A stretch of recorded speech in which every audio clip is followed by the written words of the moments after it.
All right. Yeah.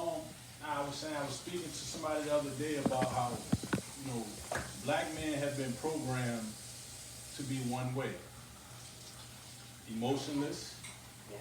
You know what I'm saying? Like not Oh, show any emotion whatsoever. And if you show an emotion, that emotion has to be anger. a Yes. You hundred can't be percent. sad. You can't cry. You Yep. can't be vulnerable. You can't have any signs of weakness. Yep. And that's not reality. You know what I'm saying? Like nobody should be that way. And until you're able to step out of that realm and realize that no, those are the things that make you strong, it's always gonna be a bad situation. You know what I'm saying? Like Right. you gotta be strong to cry. You A gotta be hundred strong to show percent. emotion. You A know what I'm saying? 100%. You have to be strong to do those things. Wait, hold on. You got to be the strongest to live in your light, right? To tell your truth Absolutely. and to not wear a mask. Yeah, it's too many times where somebody their feelings might be hurt, but they've been programmed to show nothing but anger. So they come off angry when they should have said, "Hey, that hurt my feelings. Yeah. That made me sad." You know what I'm saying? Exactly. And I was that way for a long time. You know what I'm saying? 34 years old, I was probably that way 25 years of my life. And until I was able to confront those demons, I lived a hard life, man. Because I walked around with a chip on my shoulder. I walked around being angry, well, thinking I was angry, but honestly, I was hurt. Honestly, I was sad. You know what I'm saying? Looking for love, Man, loving yourself. I was right. I was looking for everything positive. You know what I'm saying? I didn't know how to find it, so everything came off negative. So people said I looked angry. I wasn't angry, but I had never got the things off my chest that made me sad. Yeah. You know what I'm saying? That brought those other emotions out. So that's tough because even growing up, period, how many conversations y'all had with y'all families about mental health? Zero. Zero. They tell you don't talk about it. Don't talk about that. Or the stuff that caused it, they might beat you to make sure you don't talk about it no more. You know what I'm saying? And that's huge, man. And unfortunately, that's huge in the black community because we're not taught to address mental health. Facts. And mental health is bigger than physical health. 100%. It's way bigger. Your mental controls your physical. Absolutely. Yes. You can be in the best physical shape of your life and mentally be destroyed Yep. and still live a short life because mentally you were destroyed for a long time and it got the best of you. 100%. You know what I'm saying? So man, hold on. So when you're doing that mentally, then your brain can make your body think something is wrong that isn't even wrong. Absolutely. Yes, Absolutely. 100%. Absolutely. So with that being said, if you got all that chaos going on in your mind and somebody tells you anything, then you're just going to go for whatever that person wants to lead you in the direction that benefits them. Absolutely. You know what I'm saying? And that's sad, but unfortunately it's reality. Yeah. 100%. Um, 99%.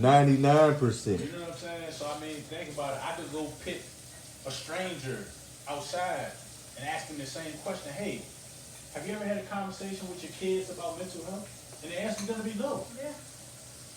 Not for hold on, for which culture though?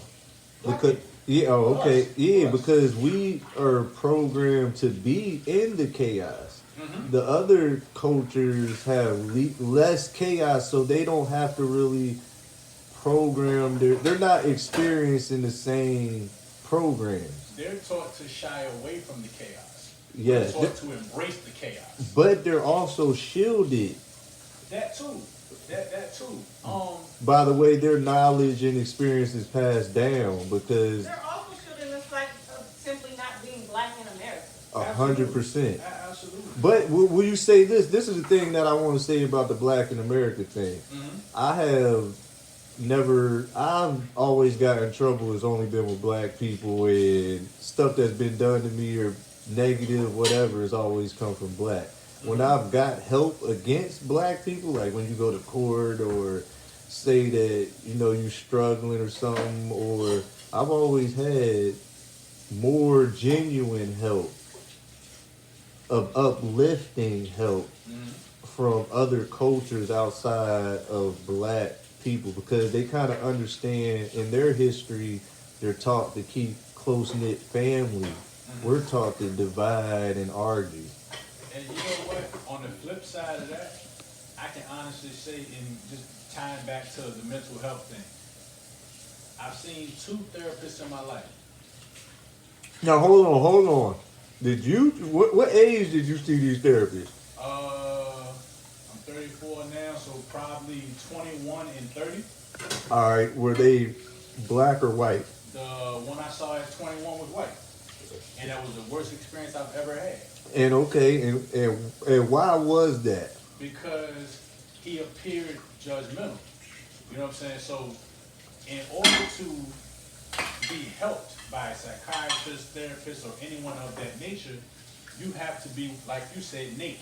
You know what I'm saying? You have to be transparent. But you can't be transparent if you ain't come up in that environment. Right, absolutely. But the thing about it is, one of my best friends talked me into coming out of that shell, right? So I came out of that shell and I spoke on what I was going through at the time. The problem with me doing that was this particular therapist's responses were very biased. But this is the thing about that part with the bias. From his perspective, it's not really biased because he don't have the experiences that you have. So you sit there and you're basically talking to yourself out loud.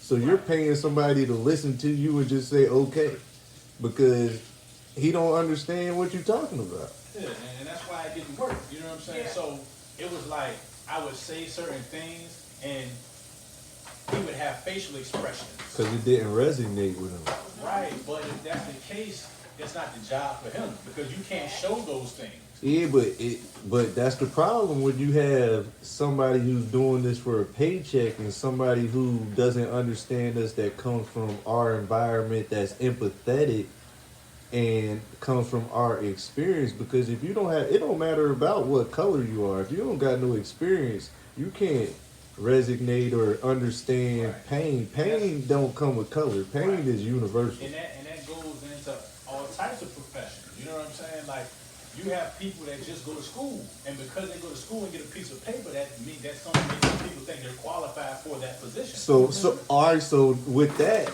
being said, with that statement you just made, so if you take that title off of everything in the world, if we just took titles off and used that statement right there, that would fix every problem, because then you wouldn't have no problem with religion, business. It would be everybody basically trying to help everybody, Right. because you would realize you on the same level. Whether you learn more from a bum than a rich person, because a bum has made mistakes and is going to teach you or tell you the mistakes that got there. The person that's up there don't want you to be at the same place, because then they're vulnerable of losing their position. When really, if you got them on that position, it would be easier for you, because then you can have 2 people thinking about the same brain and less stress than you just worrying about all that. But a lot of people don't like sharing knowledge or power. Right, because everybody believes in this divide and conquer situation. 100%. And that's not how things work. You know, I've learned along the way we're better as a unit. But did you learn or you listen and absorb? I listen and absorb. Okay, And I'm just telling the difference between learning, because you know they teach us, they teach us the wrong grammar. So if you would have just said it the way that you said it before, it kind of wouldn't have resonated with everybody. Yeah, and I got put around different groups of people, and a lot of times when we're having conversations, a lot of people are thinking about a response as the person is speaking instead of absorbing the information. So when you learn to close your mouth and open your ears, you learn a whole lot. And saying that's like saying no ego when you're talking to somebody, because you know, if you are of higher learning or knowledge, if you're giving your knowledge, then it's something that you earn. So you're sharing it because you're trying to help somebody. You're not sharing it with them to talk down or belittle or make fun or whatever other dumb words somebody wants to give to helping. And what's the benefit in you obtaining information that you won't pass on? How does that There is no benefit you? benefit. Isn't that the reason why we in the position we in right now? Because it's generational information with no titles that haven't been passed down, Absolutely. but then beat into us that we need to keep the wrong shit in. Absolutely. It's no benefit for me to learn something extraordinary that I can't pass on to the next person. You know what I'm saying? So basically, we taught to keep our demons in and hide it with a mask Of course. instead of releasing it and letting it go to the universe and freeing yourself. Right. And think about yourself. You feel better when you let that stuff out. You know what I'm saying? 100%. You feel a whole lot better, man. I can remember holding things in and what it did for me mentally, what it did for me emotionally. That's not helpful. So you obtaining something that you know can help the next person does not benefit you if you don't pass it on. But Doesn't hold on. benefit you if you don't share it. And this not to cut you off, but if you had this type of knowledge back in the day or a couple years ago, don't you think you would be 1,000 times farther than where you at? And right now, but right now you are a success story and a miracle from where you come from, where I come from where anybody, just the fact that you wake up and what you come from and been through without anybody knowing, it's a miracle. Absolutely. And the reason why to smile, regardless of who feels some kind of way or anything about you, right? Absolutely. I agree with that 100%. I'm also a firm believer in, things happen when they're supposed to. So I was supposed to go through those things that put me where I'm at today. So I never look back. I never live in regret anymore. So it's beauty in every mistake. Absolutely. 100%. And there's no such thing as life without mistakes. Man. Oh, you don't know what life is without its mistake or an experience. Absolutely not, man. So I embrace my mistakes. I embrace You embrace your light and your dark. Absolutely. And you will get a whole lot further when you start doing that. And you kind of understand your shadow is where your beauty is really at. Absolutely, man. You know what I'm saying? Think about how many people you know that are beautiful on the outside and terrible on the inside. Yeah, that's when their vehicle be looking fucked up. It's all fucked up. You know what I'm saying? And I remember we had that conversation about you might have a female who's not the best looking on the outside. 100%. She got a beautiful soul. Fuck yeah. You know what I'm saying? She got a beautiful soul, so you'll spend time with her because it's a beautiful soul. It's a beautiful person to be around. Yeah, but you can recognize a Purple Heart when you're around it, though. Absolutely. It's just a different type of vibration. But, and this is the last thing before this is the difference when you a light worker and you do it, stuff like that. Like, if you defend yourself, it's really self-defense, so you can go to whatever level to defend yourself to protect whatever you love. That's not being soft or pussy or none of that. That's really saying, if you fuck with me, that I'm gonna do whatever by any means necessary to defend me and whatever I love. So it'll be on you if you cross that line. So if you just look the way that you look, it doesn't mean that you ain't come from the same shit that the nigga with the dumbass tight slim pants that showing money that ain't got no money. It's sad, man. But that's so true. It's sad, but that's so true. But that's somebody battling insecurity. Yeah, and this is another thing though, and we ain't even been on this level, but it's funny. I bet you could dance, right? But you don't go to the club and do none of that bullshit. Nah, man. Nah. Sure don't. Man. Absolutely.